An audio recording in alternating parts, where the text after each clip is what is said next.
I thought it was a plane No, a helicopter. that came to get him. That could have came because you remember how I said it No, was. you said that came to get him. He heard the sound of a helicopter. I mean, of a plane. No, I said That's why I helicopter. said. I said helicopter, baby. I'm gonna replay it. If I didn't say helicopter, I owe you $5. And then he hears the helicopter. Welcome to Tea Andy with the Tea.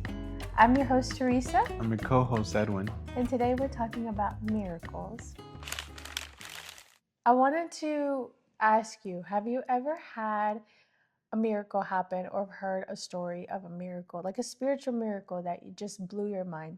I saw a video about these people that were getting baptized in the lake, and they were Hispanic, and there was people singing on the bay, I guess you could say, on the land, and there was these guys like out like into the river. I think it was a river, a little lake or something like that, and out of nowhere there was these like cloudy figures kind of thingy above them, and out of nowhere they turned into a real figure, and they start following people. Yeah, and then the people like they were singing, and then when they saw the figures, they stopped singing, like they stopped singing like this, and out of nowhere the figures start turning into angels, and they start screaming and crying and shouting. Yeah. What? Yeah. No way. Yeah, but this is a video. Yeah. But and then they were like glorifying God and everything. So was it real though? I'm not sure, but that's what I saw. Those are things that I kind of like question a lot, because it's like a lot of things nowadays. These were people that like have iPhone, like let's say iPhone. That's say iPhone. iPhone. Those are those kind of people. So I don't know what does that mean. Edited the video, Oh, okay. Yeah, it's like they barely know how to hit record, Yeah, like they were when they were recording, Yeah. They didn't look like they were really good at recording, They just are like, whoa, you know what I mean? Yeah. But well, you think that they would be capable of editing something like that? They know. And why would they all falsify all that? Yeah. You feel me? I don't think so. Just because of who they are. I guess, yeah. Yeah, those type of things are kind of like, it's they really start hard. Crying, and they start saying like, "There's an angel. Es un ángel. Es un ángel." Oh, it was. Did you say it was in Mexico or what? I don't know where it was. It was Hispanic though. It was Latino community. Yeah. Not Latino, Hispanic community. What would you do if you were there and you saw something like that? Because I mean, the thing is that the reason why I kind of like question it in a way, the reason why I question it kind of way, because they do say that the angels don't look how we think they look. Like they look completely different. So like, I guess in the video, what I'm assuming that they saw was an actual angel, what we think that looks like an angel. You know what I mean? So that's why I kind of question it sometimes when it's like those type of things, because angels don't look how we expect them to look. So those videos that show an angel and show the angel that we think that we see, I question it, because it's not what it was told in the Bible. Does that make sense? Do you get what I'm saying? Yeah. Then why you do that? Because you gotta keep in mind, God can do whatever He wants. I mean, yeah, of course. So if He wants people to believe something, or for some reason He feels like showing them the angel that they believe, it will do better in His, overall mission that He wants to do. He will show an angel the way they intended, but the way they understood it. He doesn't have to. You gotta keep in mind, this is God. Yeah. God does whatever He wants. Yeah. Whenever He wants. Yeah. He follows certain like things, but He is an all-knowing, all-being, He created the universe. He created the angels, so He can do whatever He wants. That's true. Yeah, he does it in a higher. Well, we say He, but He's not really a He. Yeah, we talked about this yesterday. He's an I am. He is. He's the great Almighty. It's weird. Yeah, I mean, there's a lot of stories out there that a lot of people have said or seen online about miracles. And when I say miracles, I'm mostly talking about spiritual miracles. So something that has to involve with what you think God, that God would do something that would show you that he's real. Does that make sense? Yeah. So those type of miracles is what I'm talking about, and I found two that I think that caught that caught my eye the most, because there were miracles that it's just for me it blew my mind to even read these type of things. There was a lot, but these two were the ones that caught my eye the most. So I'm going to start with the first one. So the first one is called The Mysterious Voice Leading Rescuers to a Baby. So already with that, I mean, you can already kind of picture what the story is about. Yeah. But basically, I'm going to start from the very beginning. I want to talk about mostly like the background of like, not really the background, but like the story and where it started. Does that make sense? So basically, in March 2015, so this wasn't too long ago, it was like 10 years ago, right?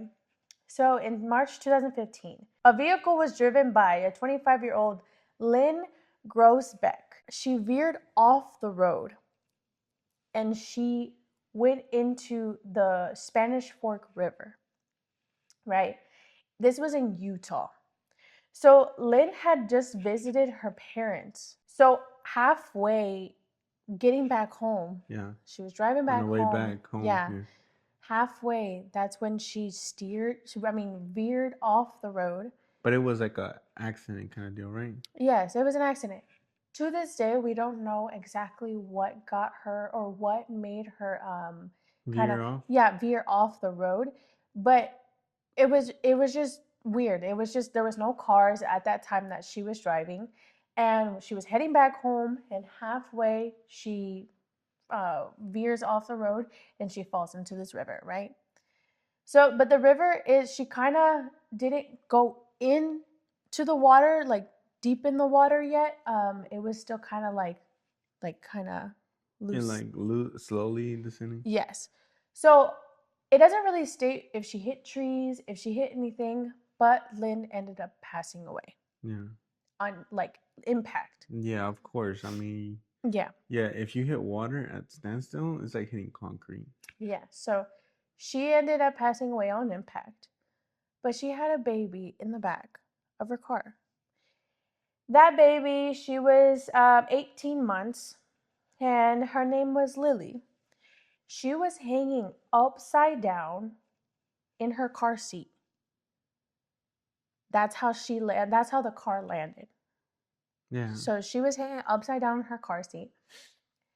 She was 18 months old, and she was stuck there for about 14 hours. In the river? In the river. Yeah, the baby, right? Yes. Yeah. So this is in March. Yeah. March is not warm. It's kind of cold, especially in water. So it's freezing. Where? In Utah? This was in Utah. Can you put a picture? I'll put a picture of where Utah is at. So it's cold. In the U.S. Yes. It's up there north though, right? Exactly. So it is cold. Mm-hmm. Oh, y'all. So, and then it's in March. So it's freezing, and especially the waters, it's really cold. So it's just surprising that she was able to be upside down for 14 hours, and rescuers came to the scene, but the only way that they were able to find it was because this guy was hiking around the area, and he was just walking around, and he sees the car. So he immediately calls 911. And so nobody else saw it. For those 14 hours, nobody else saw it because it was so deep into the hill, because there was a hill. Yeah. So it fell down a hill, it fell in the water, but not too deep in the water. Does that make sense? So like the back part was still kind of like up. Because of the air. Yeah. So I'm assuming like the tires got stuck in the ground, on the ground, to where it wouldn't let the water so it wasn't pull it down. A deep river. No. It was like right there at the edge. And it stayed like that. Mm-hmm. It stayed like that. So that's why she was upside down. Yeah. So she wasn't touching. For 14 hours the whole time, and then you said, did it ever get submerged? No. I mean, but you could still eventually see it, right? She because when I mean, I'll explain it later, but she was touching the water, like her right here at this part. Yeah, the baby was touching the water, so she could feel like the water, and then freezing, and 14 hours upside down, like your blood is rushing. All of this up to here? No. She like the This water was up. here Uh, up. Yeah, uh, not no. yeah, Because she's upside down, remember? yeah, yeah. So the water is like right here, so it's up to her head. Yeah. So she can breathe, but at the end of the day, she's still upside down. So the water, I mean, the blood is rushing to her head. So, but the only way that they could find it is by that guy that was walking around because, like I said, there was a hill. Oh, okay. So it fell down that hill and it's in And that he lake. found her like in 14 hours? So he's found her around approximately 14 hours. Oh. That's when they found Okay. the car, right? Okay, the hiker. Yes. Mm-hmm. So the after that, he calls 911. The rescuers come. And at first, I mean, it's a big road and I'm pretty sure it's a big lake. So like the spot to find where the car is going to take a while because they got to search everything, right? They have to search all around it. So the rescuers, they came to the scene and all of a sudden they heard somebody say or shout, "Help me, help me." And so they followed that voice. To them they sounded like an adult. Mm-hmm.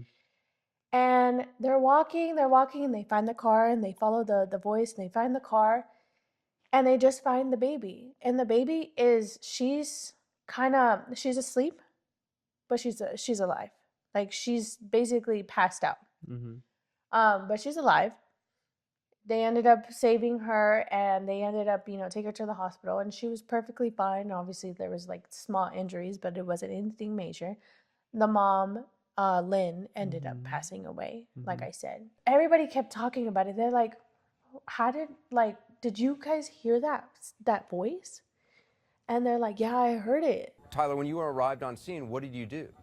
We heard something saying, help us inside. And so it was at that point that we, said we have to get in that car now. And we all, the four of us, were able to push the car on its side. And that's when I looked inside and was able to see the child infant strapped in the back seat. So you actually heard a voice calling out, "Help me." Do you know who that was?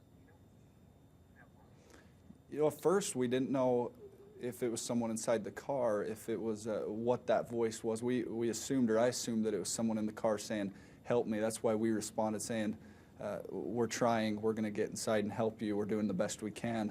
And that was just extra motivation and to get inside the car and figure out who was in there. It wasn't until after we flipped it that we saw the mother, who we know now was deceased at the time, and the child was in the back seat. And so it wasn't until after that you really process, and we got together and we all heard the same, voice. So the mom was gone. How on earth did we hear a voice that said, "Help me"? And that was the only way that we could find the baby as quick as possible, as soon as we got to the scene. So they were so surprised and they were like, no, we know that was a guardian angel. We know that had to been the mom trying to save her baby, trying to make sure that the rescuers find her baby because her baby lived. And having to be in like cold water and upside down, it's crazy that she was able to survive that type of, for 14 hours. Yeah. That's crazy to me. No, yeah, because that's just a baby. Exactly. It doesn't have the defenses like we do, especially submerged the head in the water. So everybody, the people that were on site, they were like, "You guys heard that too, right?" And they're like, "Yeah." And like, that's crazy. Who was that? Like, who asked They for help? rushed to where they said, "Help me." They heard, "Help me, help me," but there was literally nothing that they could find that why she was able to veer off the road. But Lily survived, and people think that an angel saved her, and I think that could have been her mom. That's pretty sweet. Yeah. And she's still alive to this day. Mm-hmm. That happened in 2015, right? Uh-huh. So that was recent. Mm-hmm. So what? She's like 10. I guess. Dang. Yeah, it was 10 years ago. She was 18 months, so she was already a year. Oh, so she's 11. Something like that. But yeah, that's the first story that I kind of thought that was really sweet, but also sad. Mm-hmm. The fact that, her daughter had to live without her mother, it's something that it's just heartbreaking. But at the end of the day, I feel like, honestly, I feel like she was saved by her mom at the end of the day, because who would have found her if it wasn't for that? I mean, maybe if it would have taken like, 30 minutes, an hour, maybe by then she was already, done. Like she was already giving up, the baby, like her body was already giving up. Maybe by then, if they would have found her, she probably would have already been gone, But it was just something that, like, me thinking, like, if it would have taken a bit longer to find her, then she probably wouldn't have made it. Because 14 hours under, like, upside down and in the water, she probably wouldn't have made it, I don't Yeah, because think. I think that's a form of torture, isn't it? When you hang somebody upside down. Mm-hmm. Yeah, that's why she probably passed out, the baby. But I think the fact that she passed out helped her. Maybe. I don't know. Regardless, I think what helped her the most was that Yeah. angel. Yeah. Somebody That calling called her. out. So that one was really, like, sweet, Yeah. calm, Yeah. sad, but I thought that was really interesting. Yeah. The next one is called Maximo Napa's Survival After 95 Days Lost at Sea. By the title, you kind of already, like, understand what's gonna happen. But we're gonna talk about, like, the beginning of him. So Maximo, also, quote unquote, they call him Gaton. He's Peruvian, yeah. So he's from Peru, but he speaks Spanish. So his nickname is Gaton. Gaton. Gaton, like cat. Yeah.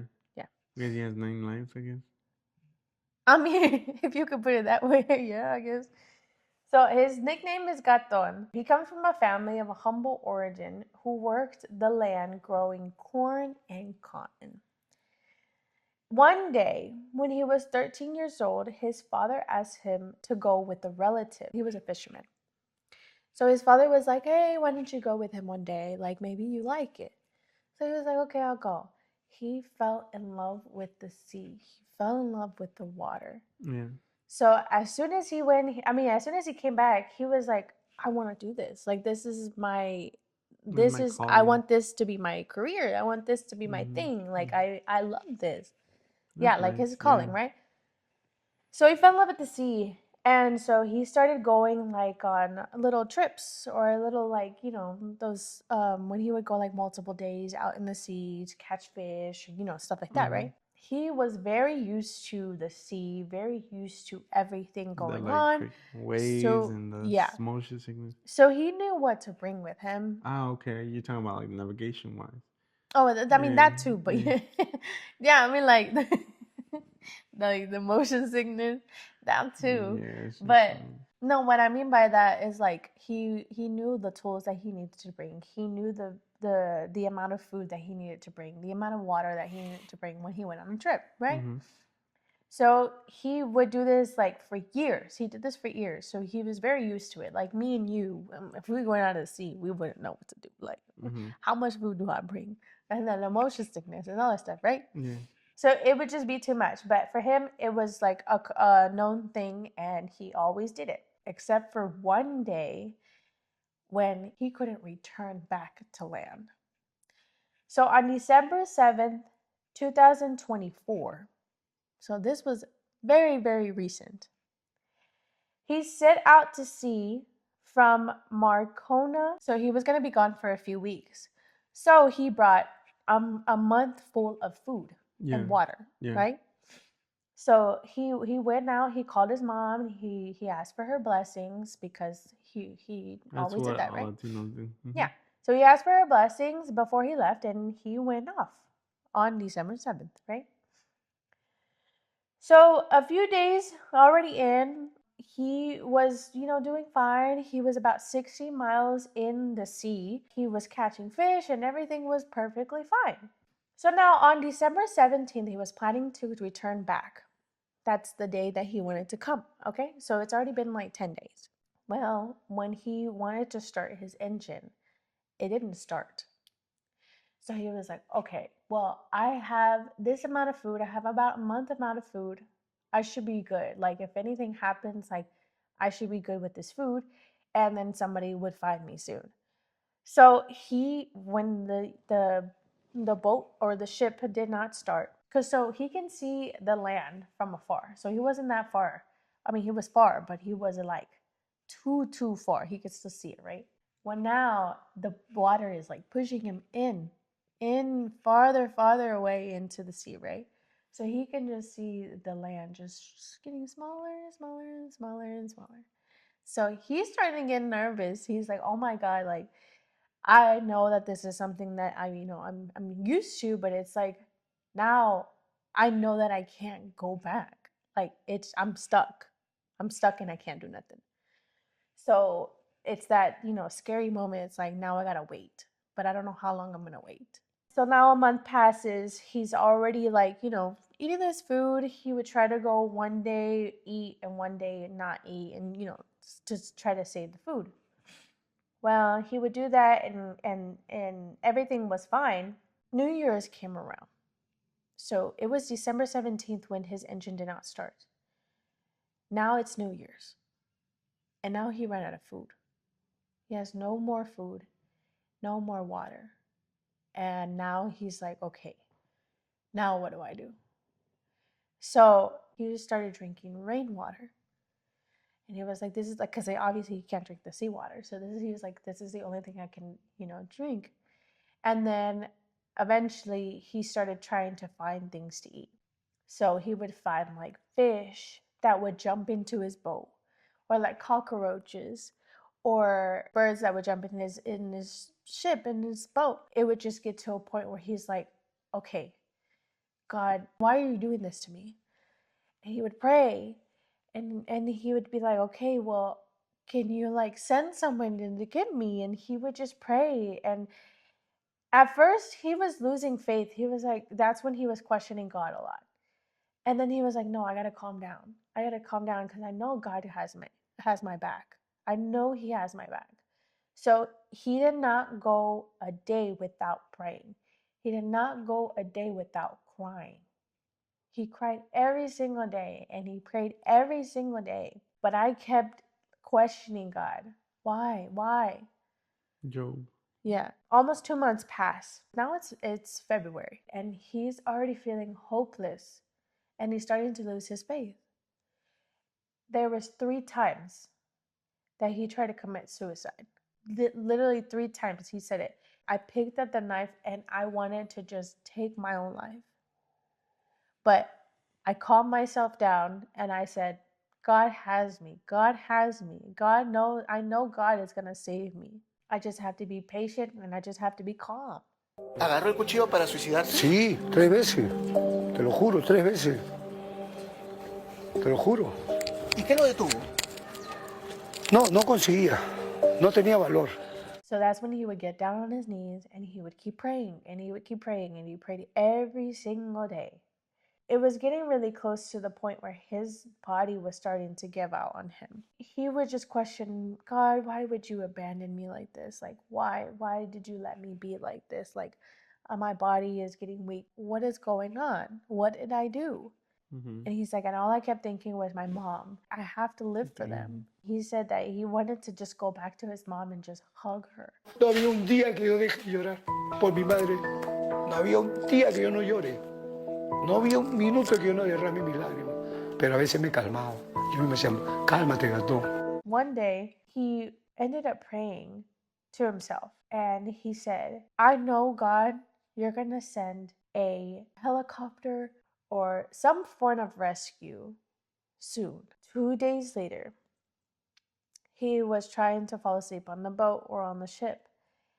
And then he hears the helicopter. Yes, so he hears the noise of the helicopter. And that's when he was just like, oh, shoot, like, I think they're here. They're here to save me. So he gets up. And he's like slowly opening his eyes. He's looking up. And this is what he says. I saw Jesus. I saw his face in that helicopter. And that's what he stated. El helicóptero iba así, Jesús también me iba mirando. Entonces porque yo estaba desnudo, yo miro, me arrodillo, miro así y así hago yo.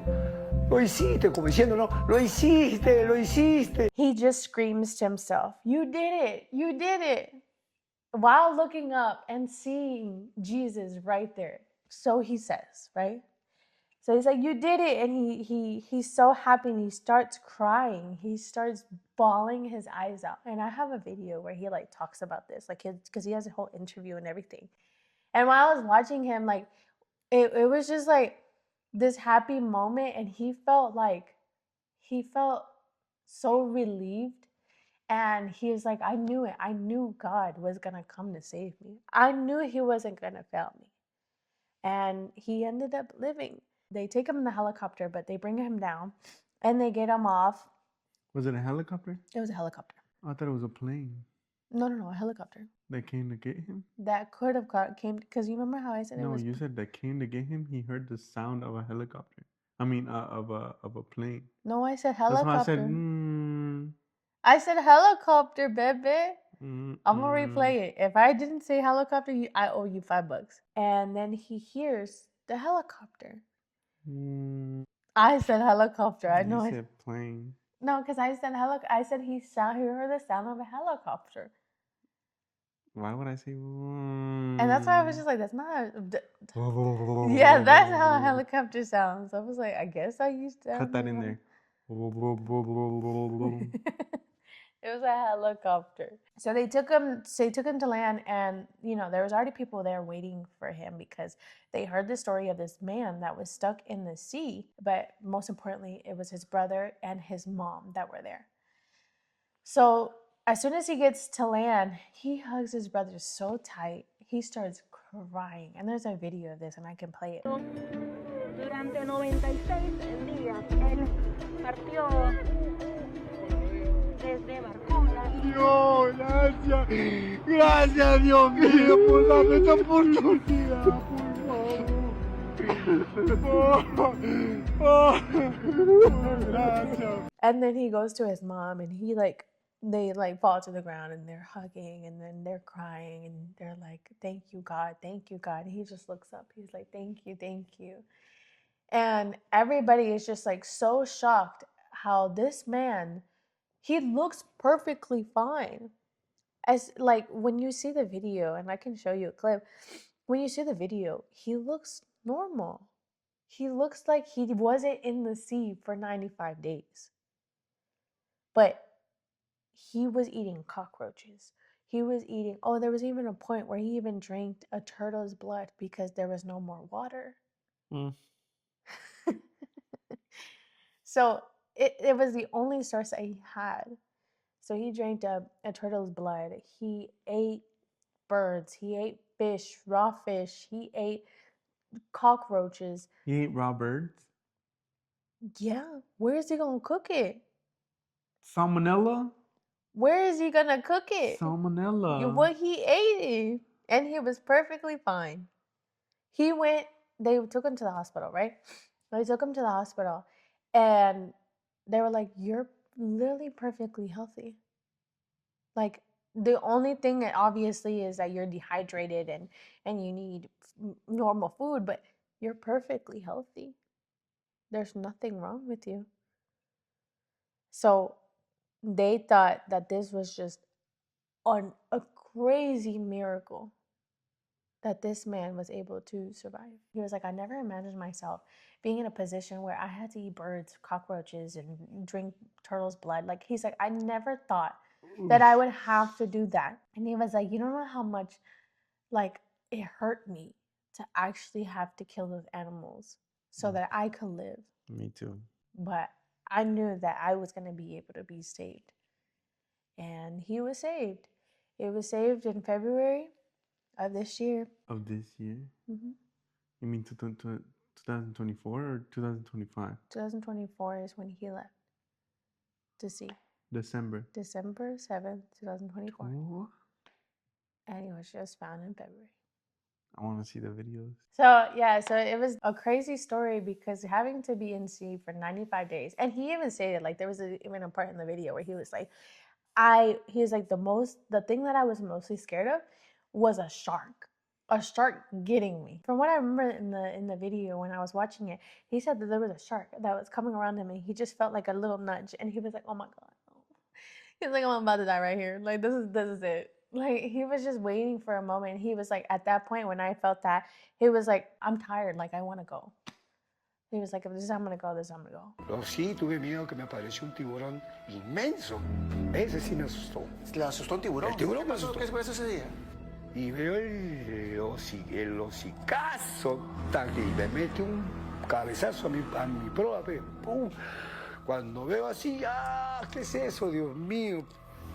Lo apagué mi luz. Me metí, jolito, me rompe el bote y ya fui.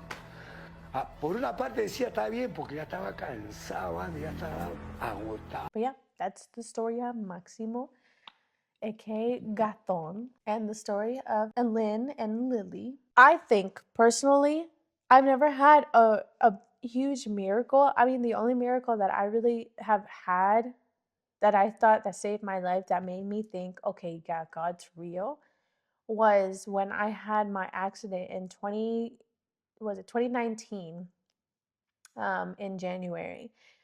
I got in a really bad car accident with two of my friends, and we could have died that day, but we didn't. No injuries, no nothing. My car was totaled. Like, the whole front of my car was just ripped into pieces. If I wouldn't have slammed on my brakes, because my friend in the back screamed before I even saw the car, if I wouldn't have slammed on my brakes, that car would have hit my side of the door, like my side of the where I was at, the driver's side, and I wouldn't have been here to this day. I know. So I remember as soon as that happened, I was like, my car. But I was like, but thank you, God, because I survived. I had no injuries, no like scratches. The airbags didn't come out, which that's bad, but also good at the same time because I have no injuries. So I had nothing, no scratches, nothing. My friends were fine. Everybody was perfectly fine. There was moments before where I wanted to get in a car accident because my life was not doing well. My life was not good. Yeah. So I was like, okay, God, if you're real and you can hear me, I want you to put me in a car accident because I don't want to be here anymore. Because I don't want to be in control of my life and how I go. Yeah, So put me in the accident. irony that you lost your car, it was a big accident, but nothing happened to you. But God gave you what you were asking for. Yes. So when I got into that car accident, because I prayed that before. When I got into that car accident, I was like, oh my God, you are real. You heard me. You literally told me, okay, I can put you in a car accident, but I'm not going to take your life because you have a purpose in this world. And the only way you're going to learn that I'm listening to you, and the only way you're going to learn that you have a purpose in this world and that it's not your time yet is me giving what you asked for, but showing you and leaving you in this world. That I have the authority to do so, but it's not your time, and I control when you leave or not. Exactly. Yeah. So that's when I guess that was my miracle. Yeah. It's like a slap in the face, kind of. Yeah, he definitely like slapped me in the call. face. Yeah, he definitely slapped me in the face. It was like, oh no, you little cuckoo, you need to get up and get yourself, do something. I was like, okay. So you started a podcast? So I started my whole life, but yes. That's good. Yeah. But that is today's video. I hope you guys enjoyed this episode. Please leave a like, comment, tell us what you think about the video, tell us what you would like to hear, and make sure to hit that bell for notification and subscribe. Then thank you so much, and tune in for the next episode. Bye-bye.